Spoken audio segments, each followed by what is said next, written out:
In today's video, I'm going to teach you how to create family calendar on Google. Let's start by opening your web browser and heading to google.com. In the top right corner, click the Google Apps icon, the small grid of dots, and choose Calendar. If you use multiple Google accounts, make sure you're signed in to the one you want for your family schedule. Once Google Calendar opens, look to the left-hand side. Find the section labeled Other Calendars, click the plus sign, and then select Create New Calendar. Give your calendar a clear title, for example, Family Calendar. You can add a short description now, like what the calendar is for, or leave this blank and come back to it later.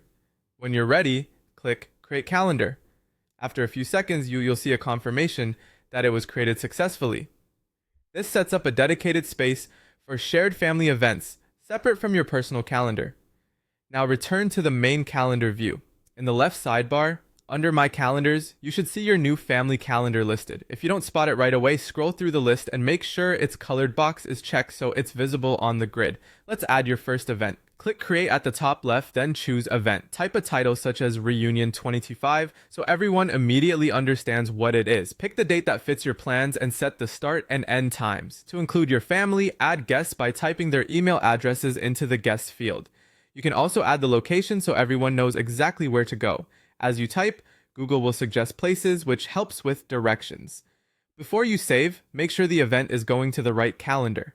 Click the calendar field, or the drop-down arrow next to My Calendar, and switch it to your family calendar. This ensures the event appears for everyone who follows the family calendar instead of your personal one. If you like color coding, choose a color that makes family events stand out at a glance. When everything looks good, click Save. Your event is added and guests will receive an invitation they can accept, keeping everyone aligned. That's it. You created a family calendar on Google, added your first event, and assigned it to the correct calendar with a clear color. From here, repeat the same process to add birthdays, practices, appointments, and trips. Keeping names consistent and using a distinct color makes the calendar easy for the whole family to follow. Thanks for watching, and happy organizing!